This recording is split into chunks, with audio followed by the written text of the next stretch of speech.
Hello friends, welcome back to my YouTube channel. आज का जो पॉडकास्ट है वो एक ऐसे बंदे को लेकर है जो हमें आज केदारनाथ के बारे में बताएंगे। सब कुछ बताएंगे, एक्सपीरियंस बताएंगे, जर्नी बताएंगे, एवरीथिंग। उसका नाम है विनायक। हर हर महादेव पूनम, हर कैसे हर हैं आप? महादेव। अच्छी हो आप? थैंक कैसे हो? यू, मैं भी अच्छा। Thank you for inviting me here and let's see, I mean like start करते हैं पॉडकास्ट महादेव के नाम से। यस, हर हर महादेव। हर हर महादेव, घर घर महादेव।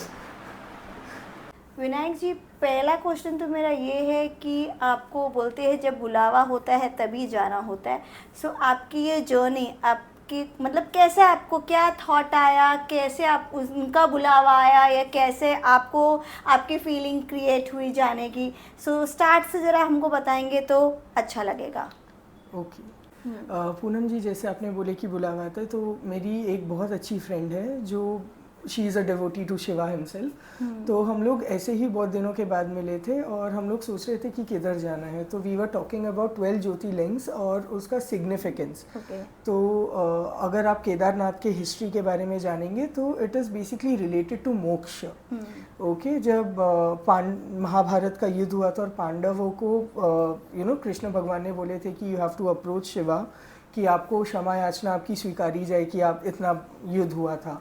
तो उसके लिए उन लोगों ने भगवान शिव का तपस्या करने लगे और शिव जी को प्राप्त करने के लिए वहाँ उन लोग भीम जी ने पकड़े थे उन्हें, जिसके वजह से जो उन्होंने बुल का एक आकार लिया था, तो उनको ऐसे पकड़े थे। तो केदारनाथ का अगर आप ज्योतिर्लिंग देखेंगे, इट इज़ द ओनली ज्योतिर्लिंग जो ट्रायंगुलर शेप में है। तो वो बुल का बैक है। ओके, एंड पंच केदार भी एक चीज़ है, like it is not just Kedarnath. Okay, Kedarnath jyotirlinga में 12 ज्योतिर्लिंग में से एक है और वहाँ पंच केदार भी है। तो देर आर 5 केदारनाथ, मतलब 5 फॉर्म्स ऑफ केदारनाथ, वो भी है। तो मैं अपने एक फ्रेंड के साथ बैठा था and we were discussing about jyotirlingas क्या है, कैसे है, और बहुत दिनों के बाद मिले थे। तो आइडिया बेसिकली उनका था, मेरा नहीं था। तो उन्होंने मेरे को से बोले कि विनायक चल केदारनाथ चलेगा क्या? तो मैंने बोला ठीक है, चलो चलते हैं। तो दिस इज़ हाउ स्पॉन्टेनियस मेरा प्लान बना था। ऐसा कुछ नहीं था कि हम लोगों ने बहुत टाइम पहले सोचे थे जाना है कि नहीं। स्पॉन्टेनियस प्लान हुआ। आपके दिमाग में नहीं था? मेरे दिमाग में नहीं उनका था। उनका थॉट था। ओके, लेकिन हमारा जर्नी स्टार्ट होने के 1 वीक पहले वो लेडी का मेरे को मैसेज आया, बोली कि she can not make it to the trip because she was pregnant that time. तो जो ट्रिप जाना चाहिए था मुझे मेरे लाइक बेस्ट फ्रेंड के साथ, अनफॉर्चुनेटली वो सोलो ट्रिप हो गया।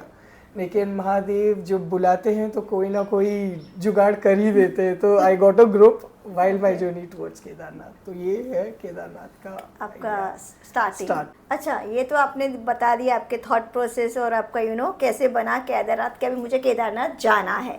अब मुझे आपका सेकंड क्वेश्चन ये है कि आपकी journey from Mumbai to Kedarnath, उसके बारे में बताइए थोड़ा। ओके, वैसे जर्नी केदारनाथ पहुंचने के लिए बहुत there are lot of mode of transportation, जैसे आप पहुंच सकते हैं। लेकिन जो कॉर्पोरेट में काम करते हैं उनको छुट्टी तो बड़े नसीब से मिलती है। तो मुझे मेरे कन्वीनियंस के हिसाब से what I did was like, मैंने मुंबई से देहरादून का फ़्लाइट पकड़ा था। ओके, तो वो फ़्लाइट जब मैंने पकड़ा था, आफ्टरनून का पकड़ा था, शाम तक मैं पहुंच गया था। तो मुझे देहरादून से लेके ऋषिकेश तक बस मिल गया था। ऋषिकेश बस स्टॉप के आजू बाजू में काफ़ी रीजनेबल लॉजिंग है। तो ये जो आप देहरादून से ऋषिकेश बस की जर्नी कितने घंटे की थी आपकी? ये अराउंड 30 मिनट्स का रहेगा। ओके, 30 मिनट्स का था। शॉर्ट डिस्टेंस, ज़्यादा नहीं था। 30 मैक्सिमम 40 मिनट्स। ओके, तो वो जर्नी होने के बाद जैसे मैं ऋषिकेश बस स्टॉप के यहाँ पहुँचा, ओके, तो सवेरे 4 बजे का केदारनाथ का डायरेक्ट बस है वहाँ से। ओके, मतलब direct Kedarnath in the sense वो सोनप्रयाग में छोड़ते हैं। गौरी कुंड का एक स्टॉप आगे। ओके, तो वहाँ काफ़ी रीजनेबल लॉजिंग था। तो 500 का टिकट मिला था मेरे को। और हाँ, तो सवेरे 4 बजे का बस पकड़ा, हर हर महादेव बोल के मैं चल पड़ा केदारनाथ की यात्रा में। तो वो एक पूरा दिन का जर्नी रहता है, मतलब अप्रोक्सीमेटली यू कैन से कि अराउंड 7-8 आवर्स का जर्नी रहता है, पूरा दिन आपका जाता है उसमें। और पहाड़ी एरिया है तो कभी ट्रैफिक, कभी कुछ लाइक पत्थर गिरते हैं तो उसके वजह से थोड़ा स्ट्रेच हो जाता है, लेकिन मेरे हिसाब से मुझे काफ़ी मतलब मेरे कन्वीनियंस के हिसाब से स्मूथली था ये। और बहुत सारे हैं तरीके पहुंचने के, लेकिन उसके लिए काफ़ी समय लगता है जो मेरे पास अनफॉर्चुनेटली था नहीं। ओके, तो एक बार मेरा फर्स्ट जर्नी के बारे में आपको बताता हूँ। ओके, तो जब मैं पहली बार गया था I was as confuse as a newborn child. मेरे को सिर्फ एक आइटनरी था कि भाई ऐसे ऐसे ऐसे जाना है, लेकिन कुछ उसके बारे में ज़्यादा कुछ पता नहीं था। तो सोनप्रयाग में मैं उतरा एंड आई नोटिस कि सोनप्रयाग में लॉजिंग काफ़ी बेटर है, reasonable. See the thing is, अगर आपको फैसिलिटीज चाहिए तो उसका थोड़ा कॉस्ट भी लगता है। एंड ऐसे आपको तो मतलब जो केदारनाथ के बारे में जाना चाहते हैं उनको ये इस विषय के बारे में पता रहेगा कि महीने के 6 महीने साल के 6 महीने में ही चालू रहते हैं।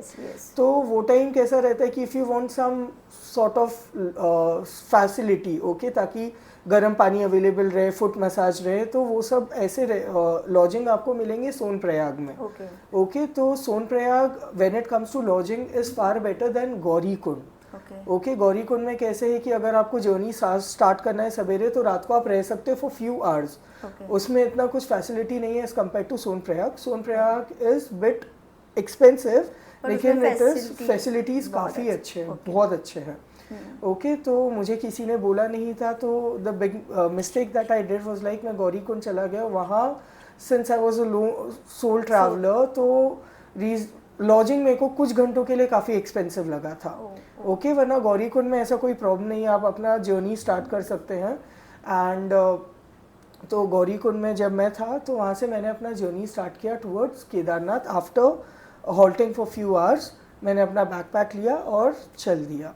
तो कितने बजे आपने अपनी जर्नी स्टार्ट की? मैंने सवेरे 4 बजे चालू किया था, सवेरे 4 बजे चालू किया था। एंड जर्नी इज पैदल चलो तो एक ही चीज़ बोलते चलो, हर हर महादेव, बिकॉज जर्नी ट्रैक काफ़ी ज़्यादा है। एंड अगेन अगर आप अगर आप ग्रुप में हो तो what I suggest is Sonprayag में अच्छा लॉजिंग ले लो। आपका जितना भी जो भी आप लगेज है आपका आप उधर ही रख दीजिए, और सिर्फ पानी और whatever you want to, जैसे बिस्किट हो। ठीक है विनायक जी, अभी ये बताइए, जब हम गौरीकुंड से ट्रैवल करते हैं केदारनाथ के लिए, तो हमें क्या क्या चीज़ लोगों को मतलब मालूम होनी चाहिए कि हमें क्या क्या चीज़ इम्पॉर्टेंट है ट्रैवल लेते समय, ट्रैवल करते समय क्या क्या चीज़ लेना चाहिए, क्या डिफ़िकल्टीज़ हमें ऊपर चढ़ते समय आती है, तो वो सब थोड़ा सा शेयर कर देंगे तो अच्छा होगा। ओके, पूनम जी, मेरा एक ही सजेशन रहेगा कि आप जैसे कि लॉजिंग फैसिलिटीज़ अवेल करते हैं, ओके, तो ये मत सोचिए कि रिटर्न आने के समय लॉजिंग लेंगे। व्हाट आई सजेस्ट, जैसे कि हम लोग मुंबई से जाते हैं तो हम लोगों के पास बहुत सारा लगेज रहता है, तो व्हाट आई सजेस्ट इज जहाँ भी हम लोग lodging facility, B it Sonprayag और बी इट गौरीकुंड, ओके, तो वहाँ हम लोग अपना लगेज हम लोग रख सकते हैं, ताकि हम लोग चढ़ाई करें ना तो हम लोगों के ऊपर ज़्यादा बोझ ना रहे। ओके, मैंने फर्स्ट टाइम मैंने वेंट तो मैं अपने एक्सपीरियंस से सीखा हूँ। ओके, तो मैं अपना पूरा लगेज लेकर गया था, तो आने के समय मेरे को काफ़ी दिक्कत हुआ था। Second time I didn't repeat that mistake. मैंने लगेज पूरा रखा था, बैग पैक किया था जिसमें कैश था। ओके, उसके बाद पानी के बोतल, मेरे लिए जो चिप्स बिस्किट मतलब पराठे वराठे जो मुझे मिल गए थे सोनप्रयाग में, वो सब पैक करा लिया था, ज़्यादा नहीं था। ट्रैवलिंग में आपको वहाँ पे कुछ सामान मतलब अपने मिलते जैसे बिस्किट वेफर्स वो भी मिलते हैं, तो नहीं भी लेंगे तो चलेगा, नहीं भी लेंगे तो भी चलेगा, लेकिन सिंस लाइक मुझे वो टाइम काफ़ी कैश क्रंच था, तो इसके लिए मैं लेकर गया था। ओके, तो मेरा ये था, वरना देयर आर मेनी पीपल जो कुछ कैरी करके लेकर जाते। देयर आर सम पीपल जिनको मैंने नोटिस किया था एनर्जी ड्रिंक लेकर जाते थे ताकि उनको एनर्जी मिले। तो सबसे इम्पोर्टेंट चीज़ क्या होती है जो हमें ज़रूर है लेकर जाना? पानी एंड कैश, पानी एंड कैश, बिकॉज जी पे अब यूज़ कोई करे ना करे और वहाँ नेटवर्क मिले ना मिले, ये इशू था। इशू है। ओके, देयर वर पीपल जो मुझे मिल गए थे, दे अकम्पनीड मी, उन लोगों ने रेड बुल लेकर आए थे, उनकी जो वाइफ थे उन्होंने एनर्जी ड्रिंक, वो ग्लूकॉन डी टाइप रहता था, वो लेकर आए थे। ओके, तो जैसे कि देयर आर फ्यू पीपल हुआ मिडिल एज, तो वो अपने लिए स्टिक भी यूज कर सकते हैं चढ़ाई करने के लिए। तो स्टिक वहाँ मिलती है कि स्टिक हमको वहाँ मिलती है? ओके फाइन, स्टिक वहाँ सो वो ले लेना चाहिए, बेटर है। वो ले लेना चाहिए, बेटर है। मैंने नहीं लिया था। ओके, मुझे नेसेसिटी नहीं लगा था। ओके, लेकिन देयर आर मेनी पीपल जिनको ट्रैकिंग की आदत नहीं है, वो लेते हैं। जो people who are in like in late 40s early 50s, वैसे लोग लेते हैं। ओके, वैसे हेलीकॉप्टर फैसिलिटी भी है और लोग जो लेकर जाते हैं आपको अपने ऊपर रखकर, वो भी है। ओके, लेकिन सिंस बहुत सारे यंग ब्लड है, जो बुजुर्ग हैं, जो अपने माता पिता को लेकर आए पूनम जी, वो बैठा के लेकर जाते हैं। Okay, and journey is wonderful, exhausting हाँ है, लेकिन वो जर्नी बहुत बहुत मेमोरेबल रहेगी। विनायक जी, ये तो भी आपने बता दिया कि क्या क्या चीज़ें लेनी चाहिए अपने सहूलियत के हिसाब से, बट पानी या कैश बहुत इंपॉर्टेंट है कि वहाँ कभी कभी जीपे नहीं होता, कभी नेटवर्क नहीं होता, ये कॉन्सेप्ट समझ में आया। अब मुझे बताइए, आपको ट्रैकिंग करते समय क्या क्या डिफ़िकल्टीज आई थी, क्या क्या प्रॉब्लम्स आए थे जो लोगों से हम शेयर कर सके? Okay, so actually there are many people Poonam ji जिनको मेडिसिन्स का कुछ नेसेसिटी रहता है, तो वो लोग मेडिसिन्स अपना कैरी किए थे। Apart from that there are few people जिनको ठंडी बिल्कुल बर्दाश्त नहीं होती है, तो वो वहाँ का क्लाइमेट, कभी भी बारिश होता है, कभी भी बर्फ़ गिरता है, ऐसा सिचुएशन होता है, तो स्वेटर और शॉल्स। उसके बाद देर आर फ्यू पीपल जो रेन कोट टाइप्स भी कैरी कर रहते हैं, वहाँ से भी मिलता है। ओके, वहाँ से भी कैरी करना, वो भी अगर आप सेंसिटिव हो क्लाइमेट के लिए, आपका कोई मेडिकेशन चल रहा है, तो वो दवाई लेकर जा सकते हैं। रही बात ट्रैकिंग की, तो as I told you, it is wonderful and it is exhausting also. Okay, तो जैसे मैं पहली बार गया था तो मैंने सवेरे जर्नी किया था, और जब मैं सेकेंड टाइम गया था तो मैंने रात को अपना जर्नी शुरू किया था। उसका मैं आपको रीज़न तो यहाँ पे हाँ, ये मुझे पूछना है, रात को बेटर है कि मॉर्निंग बेटर है? वो see 5 fingers are in same Poonam ji, 5 उंगलियां बराबर नहीं रहती हैं, तो किसी किसी को रात का ट्रैकिंग अच्छा लगता रहेगा, किसी किसी को दिन का। ओके, अभी जिसको विजन का प्रॉब्लम है, जिसकी उम्र है, ओके, उन लोग दिन में सवेरे अपना आरंभ कर सकते हैं जर्नी टुवर्ड्स केदारनाथ। और जो मतलब यंग है, ओके, मेरा रीज़न क्या था, मैंने जर्नी रात को चालू किया था बिकॉज मेरे को सवेरे 4 बजे उधर पहुंचना था। काफ़ी लंबी कतार रहती है, तो मुझे ऐसा था कि भाई दरवाज़ा खुले और मैं उधर जाऊं। ओके, मुझे पता था कि I will be reaching by 3 o'clock, मेरे को पता था मेरे को टेंट मिल जाएगा। तो वो एक पहली बार जब मैं गया था, मुझे पूरा ब्यूटीफुल सीनरी मिला था टुवर्ड्स माय ट्रैकिंग। सनराइज होता था और वो पूरा मतलब अंधेरे से जब उजाला होता था, और पूरा beautiful scenery, blue crystal clear blue water ऐसा था, तो वो काफ़ी ब्यूटीफुल था। लेकिन वहाँ पहुँचते पहुँचते बहुत थक गया था मैं, और रेस्ट लेना पड़ा, और जब तक मैं रेस्ट लेकर मंदिर के तरफ बढ़ा, काफ़ी लंबी कतार थी। ओके, तो मुझे ये बट आप ये भी बोल सकते हो कि डे में अपनी ब्यूटी थी, तो नाइट में अपनी ब्यूटी, नाइट में अपना जो भी है स्पेशलिटी उसकी, बिकॉज वो जो फीलिंग है कि सवेरे 4 बजे आपका दर्शन होना सवेरे सवेरे, it is something which is priceless. Okay, trekking के बारे में मैं बोलता हूँ कि जो लोग ट्रैकिंग नहीं करते हैं, ओके, अब जैसे कि अमरनाथ यात्रा में वहाँ मेडिकल फिटनेस होता है। ओके, केदारनाथ में एज़ कम्पेयर टू अमरनाथ उतना लंबा जर्नी नहीं है। ओके, लेकिन जैसे कि मुझे ट्रैकिंग की आदत है, फिर भी मेरे को भारी पड़ा था। देयर आर फ्यू पीपल जिनको ट्रैकिंग की बिल्कुल आदत नहीं है, तो उनके लिए काफ़ी लाइक गवर्नमेंट ऑफ उत्तराखंड ने बहुत ब्यूटीफुल घोड़ा अरेंज किए, खच्चर अरेंज किए हैं, सब जो लेकर जाते हैं वो हेलीकॉप्टर फैसिलिटीज़ है। ओके, छड़ी भी लेकर जाते हैं, तो जिनको ट्रैकिंग की भी आदत नहीं है ना, वो हर हर महादेव बोलकर कर लेते हैं, बैठ कर ये भोलेनाथ पहुंचा देता है, भोलेनाथ पहुंचा देते हैं। क्योंकि वहाँ जब जर्नी शुरू हुआ था तो ये बोला गया था कि मैं अपना एग्जाम्पल शेयर करता हूँ। ओके, जब जर्नी शुरू होता है तो बोर्ड पे लिखा रहता है सो मेनी किलोमीटर्स। ओके, जब तक 2 डिजिट रहता है, जैसे 18, 17, वो 1 किलोमीटर है ना, धड़ जाता रहता है। 10 किलोमीटर्स पार हुआ, जैसे 1 डिजिट आता है ना, तो 10 के जगह 9.5, देन 9, 8.5, ये 0.5 में मैं परेशान हो गया था। मैं बोला था महादेव और कितना परेशान हो गए। तो वो टाइम एक आंटी थी जिन्होंने एक लाइन बोले थे जो मेरे मतलब रह गया था, दिल को छू गया था। आई वॉज टायर्ड, तो बोली एक हर समस्या का एक ही उपाय, ओम नमः शिवाय, ये बोल के आगे बढ़ो। तो people are very enthusiastic, doesn't matter उनका एज क्या है, यंग हो ओल्ड हो, सब हर हर महादेव बोलकर चढ़ते। तो वहाँ का एनर्जी आपको इतना मोटिवेट करता है ना कि आप कैसे भी पहुँच जाते हो, रेस्ट ले लेकर पहुँच जाते हो। तो और ये जब उसने बुलाया है तो वो पहुंचा ही देगा, दर्शन भी दे ही देगा। कहने का मतलब एनर्जी अलग होती है। और जैसे जर्नी चालू करेंगे ना, तो सबसे पहले आपको एक छोटा मतलब टुवर्ड्स मंदिर आप बढ़ेंगे केदारनाथ का, तो एक प्यारा सा छोटा सा सबसे पहले भैरव मंदिर आएगा। ओके, तो भैरव महाराज के आगे हाथ जोड़ के बोलने का प्लीज़ पहुँचा दो, प्लीज़ पहुँचा दो। तो मिड रास्ते जब आप पहुँचोगे, जब बोलोगे भाई थक गए, तो वहाँ आपको डिफेंस मिनिस्टर मिल जाएंगे, वो है बजरंगबली। तो उनके सामने बैठा हाथ जोड़ा, हनुमान चालीसा पढ़ा, मैंने बोला अब पहुँचाओ पवन पुत्रो, पहुँचाओ मेरे को, धक्का दे दे के पहुँचाओ। तो अगर आप दिन में जाते हो तो यू गेट हुक्ड, बिकॉज बहुत सारी ब्यूटीफुल सीनरी है। तो बहुत सारे लोग फोटोज़ क्लिक करने लग जाते हैं, तो उनका वो जो एग्जॉशन लेवल रहता है, जो थकान रहता है, वो कहीं ना कहीं कम हो जाता है। बिकॉज वो दो मंदिर हैं, भैरव बाबा और हनुमान जी के, तो वो एक मोटिवेशन फैक्टर है ही है। अपार्ट फ्रॉम दैट, दिन में यदि आप ट्रैवल करते हो तो जैसे जैसे सन रेज हिट होता है तो mother nature is so beautiful, वो वहाँ पता चला था।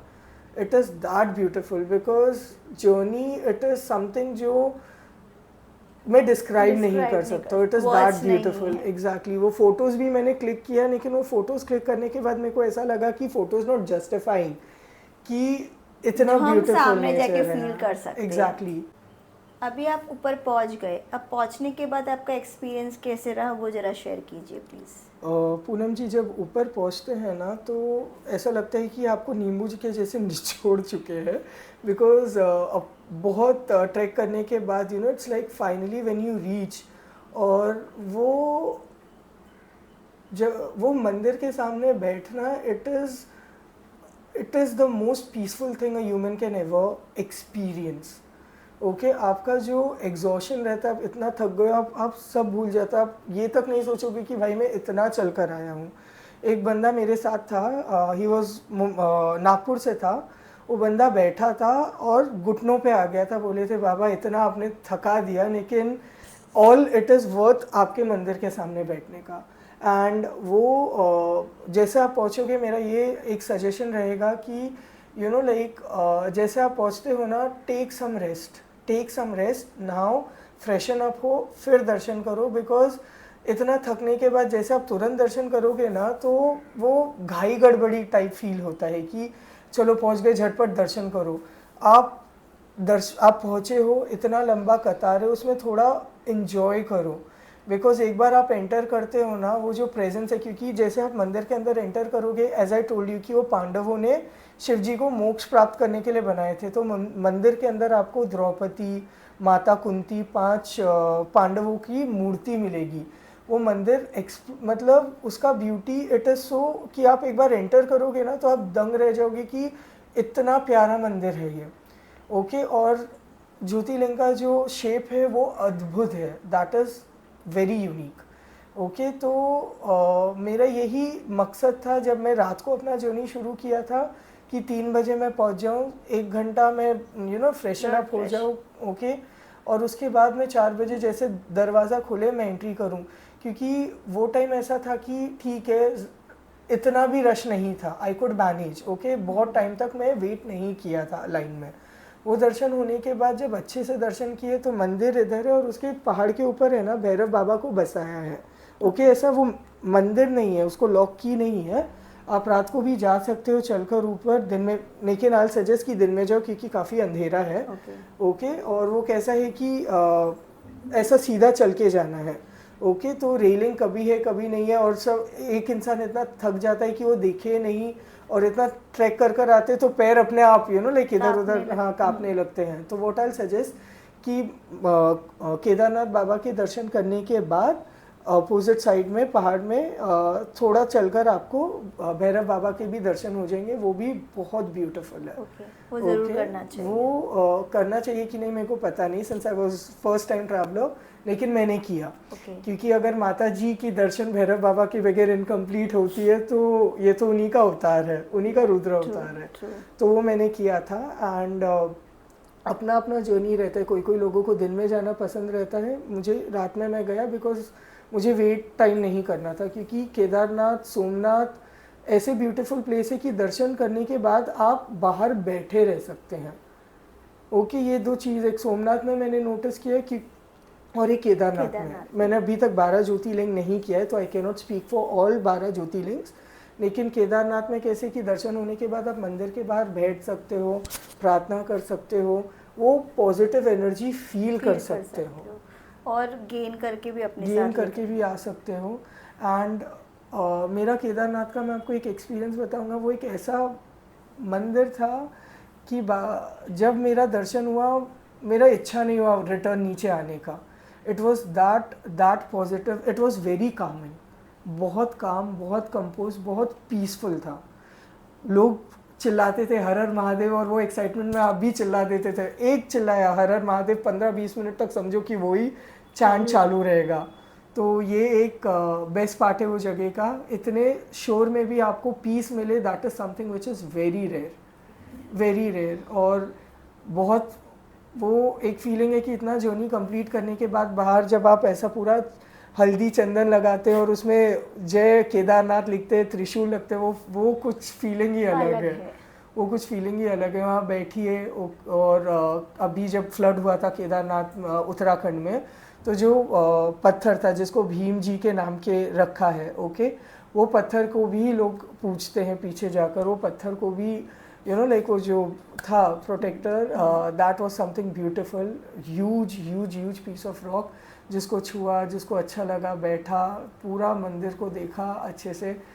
एक ऐसा मंदिर था जब उतर रहा था तब पीछे पलट के तब तक देखा जब तक वो मंदिर आंखों से दूर नहीं हुआ। तो it was that beautiful. Vinayak ji, एक चीज़ और पूछना है, जैसे आप बोल रहे थे कि वहाँ पे हम जब ऊपर जाते हैं तो नीचे आने का मन नहीं करता है, देखते रहो, वहाँ का कामनेस को फील करो। तो वहाँ ऐसे कुछ है जो हम रह सकते हैं, जिससे समझो मैं अगर जा रही हूँ, मुझे मन कर रहा है वहाँ रहने का, तो वहाँ की रहने की फैसिलिटी, उसके बारे में कुछ बता सकेंगे? वहाँ आप मंदिर पहुँचते हैं तो वहाँ रहने की फैसिलिटीज़ है, टेंट है, वहाँ लॉजिंग फैसिलिटीज़ भी अवेलेबल है। विनायक जी, मैंने आपका बहुत टाइम ले चुकी हूँ, अब ये पॉडकास्ट का एंड हो रहा है, तो खाली मुझे इसके पहले एक क्वेश्चन और पूछती हूँ मैं आपसे। ये सब जर्नी ये ऊपर जाने में कितना कॉस्टिंग लगा, कितना बजट में हम जर्नी कर सकते हैं, उसके बारे में थोड़ा सा बता देंगे तो अच्छा होगा। पूनम जी, देखिए बजट, जैसे कि जर्नी का बजट हुआ है तो मेरा थोड़ा आउट ऑफ बजट गया था। द रीज़न वाइज बिकॉज मैं पहुंचा, मतलब Dehradun I went by flight, return आना हरिद्वार, क्योंकि केदारनाथ के बाद I went to Badrinath, Rishikesh, और हरिद्वार से मेरा ट्रेन था। तो मेरा जो जर्नी था वो ट्रैवलिंग में थोड़ा ज़्यादा गया because unexpectedly I went by flight, return में ट्रेन से आया था। ओके, उसके बाद अगर आप ग्रुप में जा रहे हैं तो आपका लॉजिंग भी होता है, तो अमाउंट इक्वली स्प्लिट हो जाएगा। फॉर एग्जांपल मैं सोनप्रयाग में था, ओके, तो जैसे मैंने बोला नागपुर के कोई बंदे मिल गए थे, तो दे वर लाइक 5 पीपल जो 2 रूम शेयर किए थे। तो वो मुझे ज़्यादा हिट नहीं हुआ था वो टाइम। तो बस, और जैसे मेरा जर्नी चालू होता है तो एक ही मेरे दिमाग में था कि भाई मेरे को वहाँ तक पहुँचना है। तो when it comes to budget मेरे को इतना ज़्यादा तो कुछ याद नहीं है, लेकिन हाँ, अगर आप फ्लाइट करते हैं तो थोड़ा ज़्यादा रहेगा, यदि आप ट्रेन करते हैं तो इतना कुछ एक्सपेंसेस नहीं रहेगा। हाँ, आपको होटल ऑल टाइप्स के मिल जाएंगे, ओके, टेंट मिल जाएंगे, वहाँ गवर्नमेंट के तरफ से जो हर प्रकार का मिल जाएगा। हाँ, तो इट इज़ रीजनेबल। तो भी 10-15 हज़ार, yes, you can say that, you can say अगर हम ट्रेन से जाते हैं तो। हाँ, अगर आप ट्रेन से जाते हैं तो वो भी मैक्सिमम रहेगा, बिकॉज ट्रेन भी अगर आप जाते हैं फर्स्ट क्लास जाएंगे तब आपका 3000 हाँ, ओके, अगर आप सेकंड क्लास से जाते हैं, सेकंड एसी से जाते हैं तो इट इज़ 2100। यस, तो 15,000 के अंदर तक हो जाएगा, हो जाएगा। ओके, वहाँ कैसा रहेगा कि depend upon lodging also, okay, कैसे हमारा स्टैंडर्ड है, क्या टेस्ट एंड एवरीथिंग। एग्जैक्टली। तो बेस्ट आपको सब मिल जाएगा। मतलब मेरा कैसा था कि इट वाज फर्स्ट टाइम, तो आई वाज एक्साइटेड। मुझे ऐसा कुछ सोचा नहीं था कि लाइक इतना इतना होगा, मुझे बस था कि बाबा ने बुलाए तो यहाँ तक बुलाए, तो बजट भी वही संभाल लेंगे। तो मेरे सो विनायक जी से हमें बहुत एक्सपीरियंस मिला, बहुत नॉलेज मिला। जिसको भी केदारनाथ के बारे में कुछ इन्फॉर्मेशन है, नॉलेज है, तो आप कमेंट बॉक्स में लिख सकते हो। कुछ इन्फॉर्मेशन आपको कुछ चाहिए, पूछना है, तो भी आप कमेंट बॉक्स में हमें लिख सकते हैं। हम मैक्सिमम इन्फॉर्मेशन देने के लिए रेडी है। एंड थैंक यू हमारा ये पॉडकास्ट एंजॉय करने के लिए। Thank you.